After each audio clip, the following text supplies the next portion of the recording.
All right, thank you. Let's go back.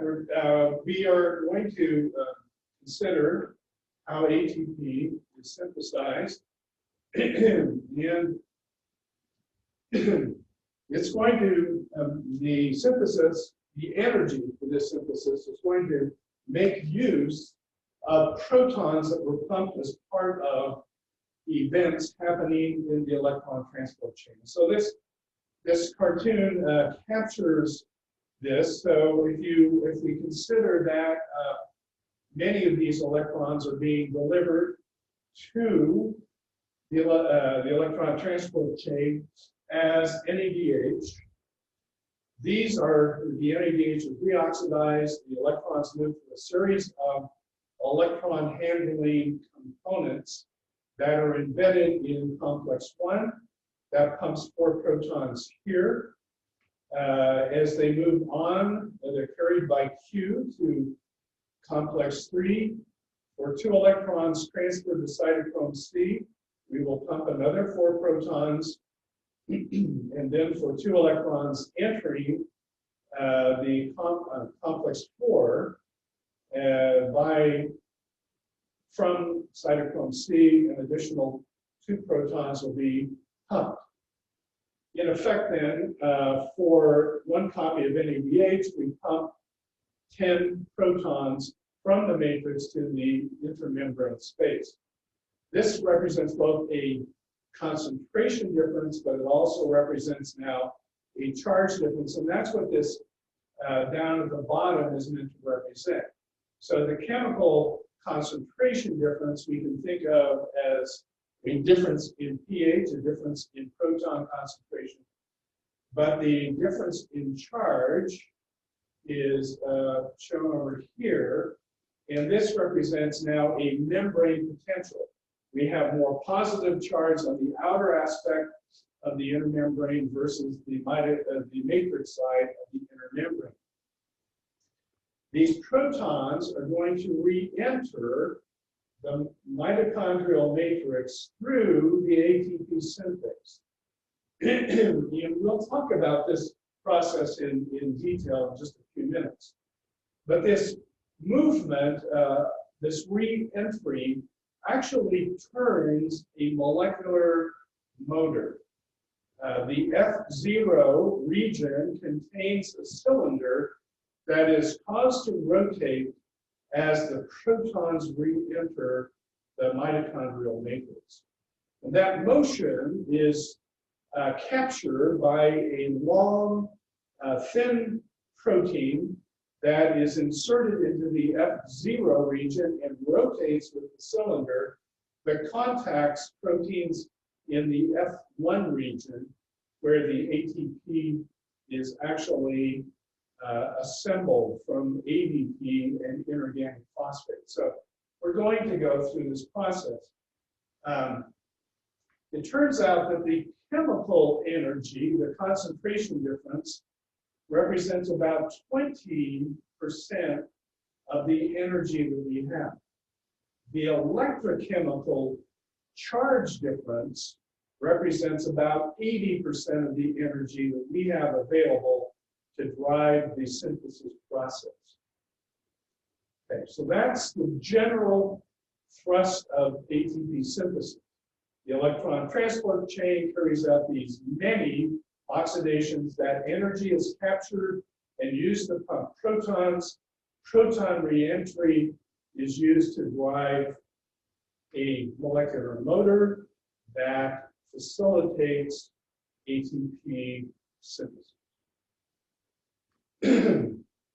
Okay, so this represents both the F0 and the F1 region of ATP synthase. So let me point out a couple things. First of all, this cylinder that I described is made up of C proteins. And the number differs between species. I think in mammals, there are 10 copies of the C protein that make up the cylinder. you'll notice that the cylinder actually spans the inner membrane of the mitochondrial matrix. And it contacts this A protein over here. The cylinder is going to pick up protons, and it's going to carry them 360 degrees effectively and release them, and they're going to re-enter the matrix of the mitochondria. It is this coupling of the protons to the C subunits and the aspartate on the C subunits, and then the release of protons from the aspartates to re-enter that is going to drive the cylinder. This B subunit is also, so the A, B, and C subunits are considered to be those proteins that make up the F0 portion of the ATP synthase. This B subunit seems to bind and secure this the F1 region. So this F1 region is made up of 3 copies of alpha and 3 copies of beta. It turns out that the beta subunits are the beta subunits are the locations where ATP is generated from ADP, an inorganic phosphate.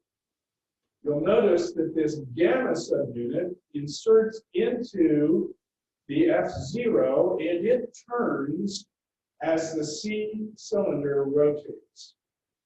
And as it rotates, the gamma subunit contacts the beta subunits in the F1 region. It's going to go from one beta subunit to the next beta subunit to the next beta subunit, and it continues in this fashion. The epsilon seems to help secure the gamma subunit to the C cylinder. In this delta up here seems to help secure this sort of mushroom, if you will, to the B subunit as part of the F0 region. So the B holds this top piece in place so that it doesn't rotate. Only the C cylinder and the gamma subunit and probably the epsilon subunit move with the cylinder in a circular fashion. All right, so that's the general strategy. It turns out that for one rotation, one 360-degree revolution of the C cylinder, we will produce 3 copies of ATP. So the stoichiometry of protons re-entering to the number of copies of ATP produced is highly variable depending on species. In other words, if you're a species that has only 8 copies of C to form the C cylinder, then it only requires 8 protons to cause it to rotate 1 full revolution and produce 3 ATP. On the other hand, if your C cylinder is made up of 15, it's going to require 15 protons to move the cylinder 1 full revolution, 1 360-degree rotation, and that will produce 3 copies of ATP as well. Right. So this is the general organization of the ATP synthase.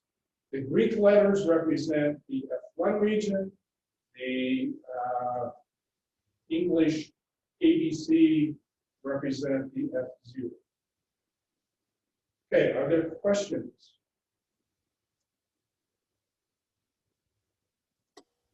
I have a real quick one. Go ahead. What would be the advantage or the reason why some organisms would have more C proteins? Because it seems like it's better to have less. So what would cause something to have more? Yeah, I mean, it's a perfectly legitimate question without an answer. So so far as I could tell, I mean, at least looking at the ATP synthase, what it does, there doesn't seem to be any advantage in having more copies of the C protein to form the cylinder. One possible exception would be you have to accommodate the gamma subunit within the C cylinder. And I don't know how variable the gamma subunits are between different species, but if you have a thinner gamma subunit, then you can probably get by with fewer copies of C. If you have a wider diameter for your gamma subunit, you would need to have more C protein to be able to accommodate it. But otherwise, I really don't know. All right, so this gives you sort of the top-down looking at the F1 subunit. It's a really messy figure, but notice that you have interdigitated alpha, beta, alpha, beta, alpha, beta. Okay, and then in the center you have the gamma subunit, but it is tilted slightly, and it will contact one of those 3 copies of beta protein. The gamma subunit is going to move. As it moves, it will move from one beta subunit to the next beta subunit to the further beta subunit, and then it will start over again, contacting those beta subunits again and again. Okay, this is just another. Let me point out on this slide, though, these little red dots down here, those represent the aspartates that are on the outside of these C subunits. These C subunits are a little bit like a bobby pin, or a series of bobby pins, and on the outside, or at least on the outside of the cylinder, there is this series of aspartates, one aspartate for each C subunit, and it is the aspartate that will carry the protons that are re-entering. We'll talk about this process in more detail in just a second. You'll notice that the A subunit doesn't have a ribbon diagram. That is to say that they haven't solved its structure. And so while they have some sense of its location and features of it, it really is it's not fully understood as to its structure.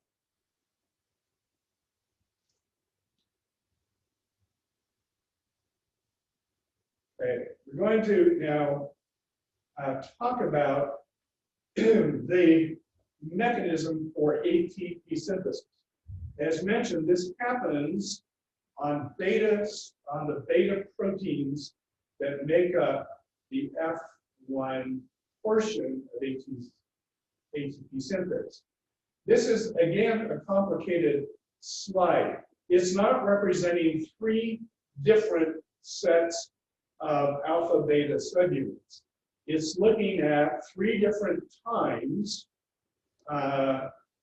for the same alpha beta subunit. And the thing that is changing is which beta subunit is being contacted by the gamma subunit that extends up from the C cylinder and rotates. The alpha beta portion of this does not move. It is held in place by the B subunits that extend up from the membrane from the A subunit that's in the inner membrane of the mitochondria. You'll notice that in the top portion here, this green arrow represents the gamma subunit, and it is contacting this particular beta subunit at this time. When the gamma subunit contacts the beta subunit, ATP is released. And that is what is shown here, is that a copy of ATP has come off, has been released, and this is being released into the mitochondrial matrix. This is inside the inner membrane of the mitochondria. Now, this gamma subunit is going to move, and it's going to move 120 degrees and contact the next beta subunit. When it does, then, and that's shown here, we move down here. After this is moved 120 degrees, it now contacts this beta subunit, and the ATP is released or is displaced. How the ATP comes off is not fully understood. It may be that it is sterically crowded off of the beta subunit. So literally, the gamma subunit is sweeping the ATP off its binding site and releasing it into solution. Alternatively, it may be that when the gamma subunit contacts a beta subunit, there is a conformational change. And now the ATP is not held tightly by the beta subunit and comes off spontaneously. You'll notice now that let's go back up here. So this site that was vacated by the gamma subunit touching it or contacting it initially, you'll notice that it has picked up an ADP and an inorganic phosphate from the solution that fills the mitochondrial matrix. So we brought in the two substrates, if you will, to the beta subunit, and the ATP is reassembled.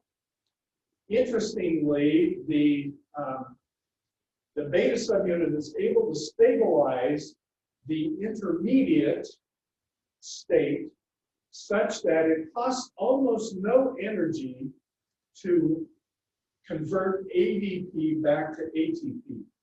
The expenditure of energy is getting the ATP off the beta subunit after it has been reformed on a copy of the beta subunit.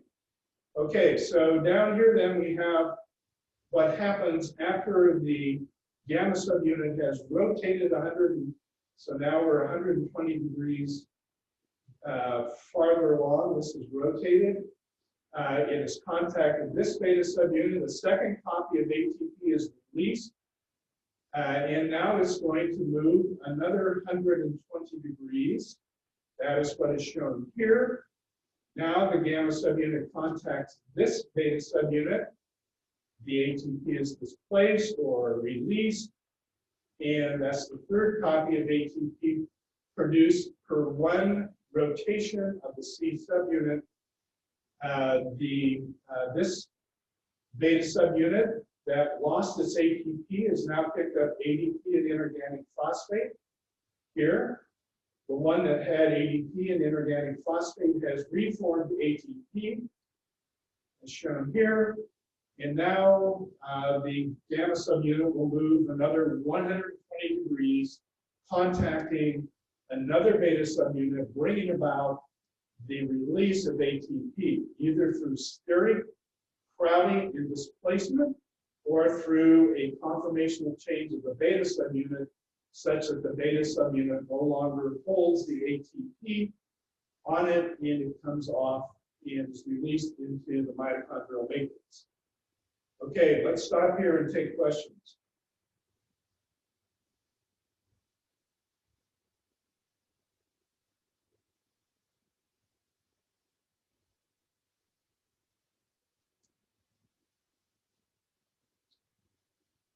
Right.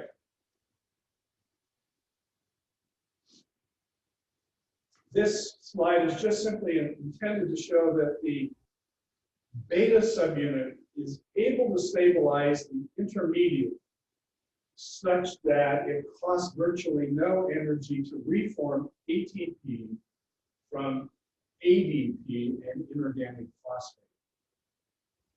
The energy expenditure is getting the ATP off. So it's the energy required to turn the C cylinder. It is the energy required perhaps by the gamma subunit to displace a copy of ATP from a beta subunit.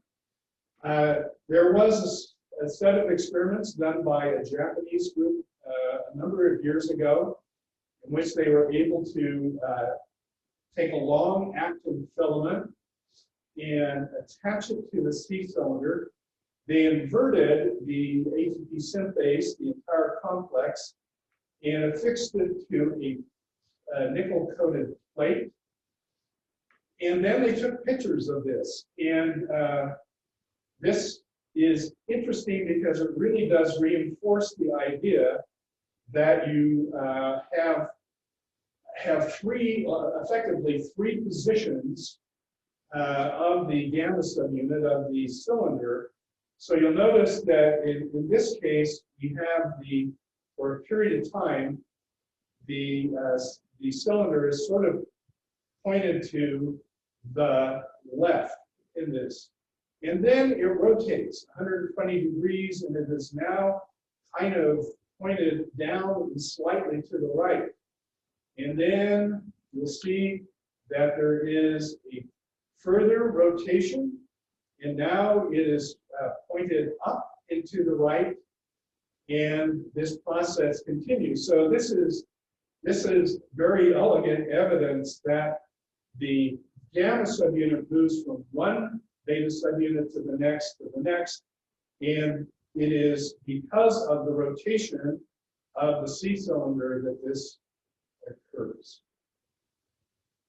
All right, now we're going to try to walk you through what is the proposed or one proposed mechanism for how the C cylinder moves and how the protons re-enter, and how the re-entry of protons brings about the rotation of the C cylinder. And this is complicated. Okay, I'll tell you right up front that I'll try to go through this slowly, but I'm going to use the slide and then maybe go to the board and try to illustrate this maybe in a slightly different way. First concept is that the C cylinder is fully embedded in the inner membrane. Consequently, so remember the membrane is this very hydrophobic environment. And if the C cylinder is going to be able to move through it, those aspartates have to be protonated. Having negative charges on the outside of your cylinder would prevent those negative charges moving into a very hydrophobic lipid bilayer environment. So that's concept number one, that for the cylinder, to allow the cylinder to move at all, those aspartates have to be protonated as they are moving through the inner membrane bilayer. Concept number two is that the A subunit, that's this thing here, has two half channels. By half channel, it means that there is an opening that either begins on the inner membrane side of things and moves far enough to overlay an aspartate. So think of the aspartate as being this ring right around the middle of the C cylinder. The other half channel opens deeply enough, goes down deeply enough to overlay an aspartate, these aspartates on the outer side of the cylinder, but now opens all the way to the interior of the matrix. So it is in contact with the solution that fills the matrix in this way. Okay. So here, another thing to pay attention to is that there is a positively charged arginine that is part of the A protein, the A subunit.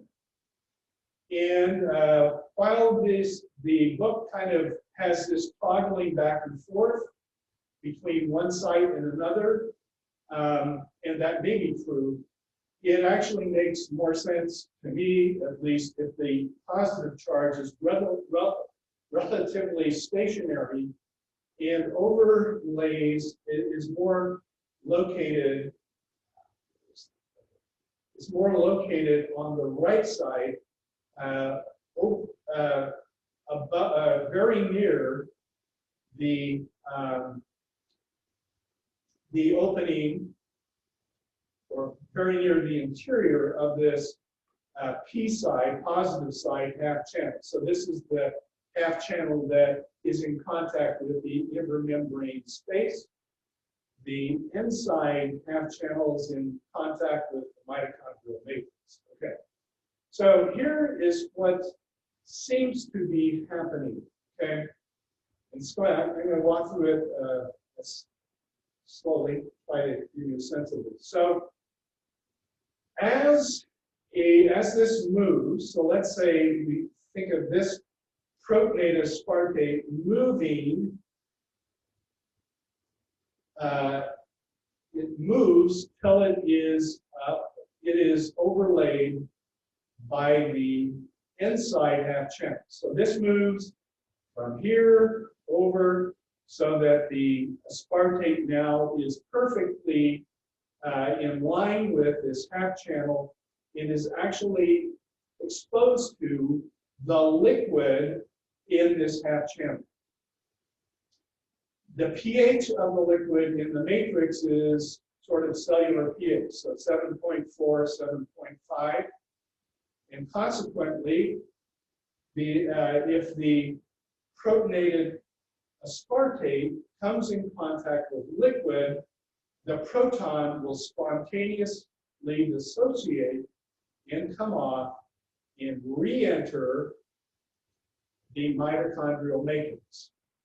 This causes the aspartate to be negatively charged, and now it is attracted to this positively charged arginine molecule, and it's going to move.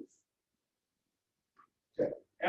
At the very same time that we're deprotonating the aspartate that is in contact with the inside half channel, a proton is going to enter this P-side half channel and is going to enter in the absence of water. And consequently, the proton will be attracted to the negatively charged aspartate. And it will couple to that aspartate and produce aspartic acid, so that it is no longer negatively charged. So we'll end up then protonating this aspartate, and we'll deprotonate this aspartate. Now the deprotonated aspartate is drawn to this location by the positively charged arginine. And we repeat the process. So the proton that's associated with this, as it contacts the water that is available in the inside half channel, will deprotonate, causing this to be negative, to have a negatively charged aspartate. At the same time, a proton will enter without water, will be drawn to and bind to the aspartate, forming aspartic acid, neutralizing that, and it will move eventually into the lipid bilayer and rotate. Okay, that's a complicated explanation. It's a complicated process. This is not a proven mechanism, but it is the one that I think makes the most sense. And there is some evidence for the half channels being there, the arginine being there, and the nature of this movement from the half channels overlaying individual adjoining aspartates that are on the C cylinder. All of this is described in all of this text on the right side of the slide. Okay, let's stop here and take questions. Sorry, Dr. Graves, can you repeat where the cellular pH fluid is interacting and what that does again? So the pH in the mitochondrial matrix, okay, is going to be Okay. cellular pH, so 7.4, let's say. Okay. Inside, on the intermembrane space, it's going to have effectively the same, well, it's going to have a little bit lower pH because we've been pumping protons, but not that much difference, maybe 7.2 or something like that, because we're a little bit more acidic due to proton pumping. Okay. The liquid in the mitochondrial matrix is able to fill the inside half channel. The liquid in the intermembrane space is unable to enter the P side half channel, but the proton can.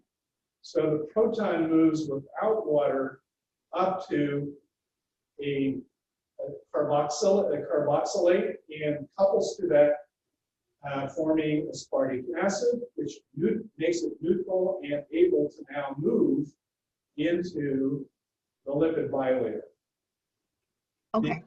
The aspartate that was protonated that is moved to overlay or be overlaid by the inside half channel has water in it at a pH of 7.4, 7.5, and it will spontaneously lose that proton. Remember, the pKa of aspartate is something like 3.65.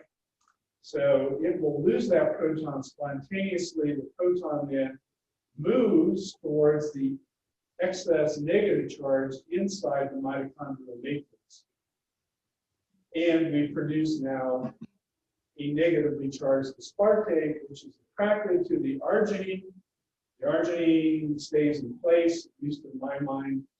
The aspartate moves because it's attracted to the positive charge of the arginine, and it moves just enough to bring an aspartate in contact with the inside half channel. Okay, that makes sense. Thank you so much. No problem. Hey, Dr. Graves. What is the N side and the P side referring to? So the N side is negative. It's that, which means that there's more negative charge in the solution filling the mitochondrial matrix, the inside of the inner membrane. Because we've been pumping protons out, we have excess negative charge on the inner aspect of the inner membrane. The P side stands for positive because we've been pumping protons out into the inner membrane space. So there's excess positive charge in the intramembrane space, in the liquid filling that. So that's what those refer to. Gotcha, thank you. All right. I want to touch on a couple more things before we end today. And this has to do with how we get ATP out and ADP in of the matrix. So if we're producing ATP by the ATP synthase, we need to be able to export it out of the mitochondrial matrix. If we're going to generate ATP, we need to have the substrates ADP and inorganic phosphate. We're going to need those to be able to get inside the mitochondrial matrix. And these don't simply diffuse across the membrane. They are negatively charged, positively charged, and consequently, we need specialized transport systems to bring this about. These are called translocases. So location, we're changing the location then of ATP, ADP, and phosphate. So let's focus on ATP export, ADP import. This is handled by an antiporter. That is, something is going out as something comes in. The ATP is going out as ADP is coming in. There's a one-to-one stoichiometry. So if you think about it, we will need to do this 3 times per revolution of the C cylinder for the 3 copies of ATP that are produced by the gamma subunit making 1 rotation in the F1 region of the ATP synthase. One thing to notice here is that the ATP, which is being moved out, has 4 negative charges, and the ADP has only 3. So there is a cancellation of charge for each of 1 charge for each copy of ATP that we move out per copy of ADP that we move in. And this has consequences. You recall that we talked about there being sort of 2 types of energy that are generated in consequence of protons being pumped. One was concentration difference, and that's not being affected here. We're not losing protons or gaining protons here. But the larger source of energy, or the most energy generated by pumping of protons, is this membrane potential, this charge difference between the inside and outside. And that is being, if you will, canceled out to a degree by each copy of ATP moving out or each copy of ADP being moved in. So some of those protons that we pumped are, some of that energy is being utilized, if you will, or at least being lost as we move ATP out and ADP in. The phosphate moves in through what's called a CHEM porter. Here we have 2 species that are moving together. This phosphoric acid with 2 protons on, along with a dissociated proton, will enter through this translocase. And the phosphate here will be used for the synthesis of ATP. In this case, the charge is not affected. We end up with 1 negative and 1 positive outside moving inside, and so there's no change in charge. But we do lose some of the proton concentration gradient, because for every copy of ATP, we're going to bring in 1 copy of 1 proton. So 3 protons per revolution of the ATP synthase, of the C cylinder, the gamma subunit. So 3 copies, 3 protons come in per revolution of the C cylinder. Okay, so these are other ways in which the protons are utilized to sustain and allow for ATP synthesis.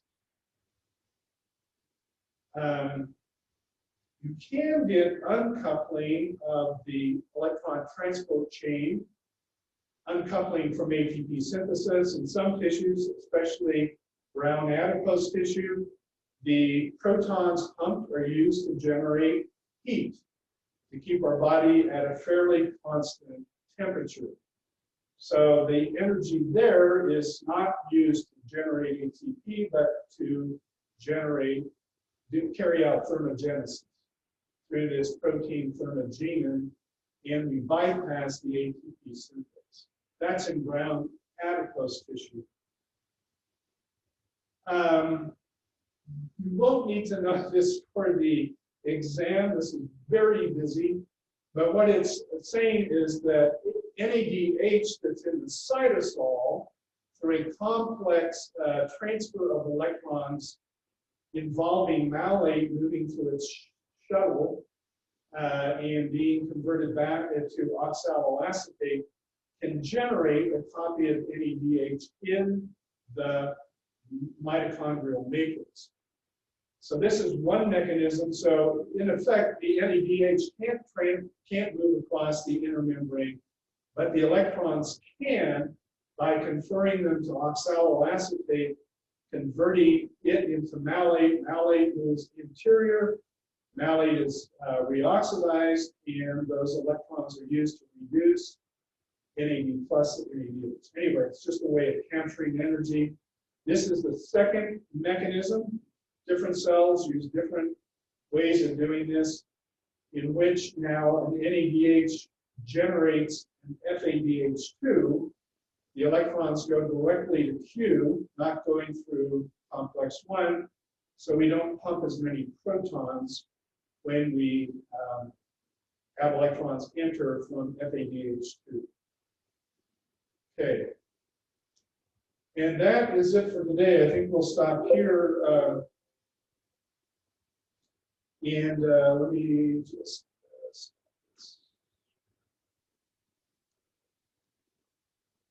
okay. All right. I'm going to begin a story that's going to actually last for the balance of the semester. So this has to do with a period of time in my graduate student career. This was my second year in graduate school. And during that second year, students, well, the first year in graduate school was devoted very heavily to coursework.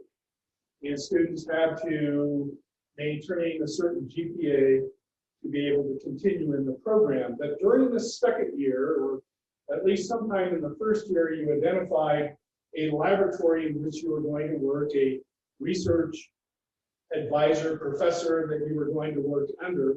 But during your second year, you underwent 2 oral exams. So these were live in person, and you had a committee of faculty that were going to evaluate you during these 2 oral exams. The first of these dealt with your own research, but the second was an open exam. It could be about any aspect of chemistry. So from the theoretical to organic synthesis to whatever anybody chose to ask, any question was a legitimate question if the professor asked it. The first exam was generally quite a bit easier. It was very focused. It was on a topic of your own choosing. Typically, by the time you were having the oral, you had read extensively in the area, and you were quite familiar with the literature on that particular topic. So that in general, you were quite well prepared to answer questions that the faculty might choose to ask. And most of their questions really were about the nature of the experiments that you were going to do and whether it seemed like a reasonable, rational course of experiments that would result in usable, publishable results resulting in a dissertation. Anyway, we're going to leave it there. Time's up.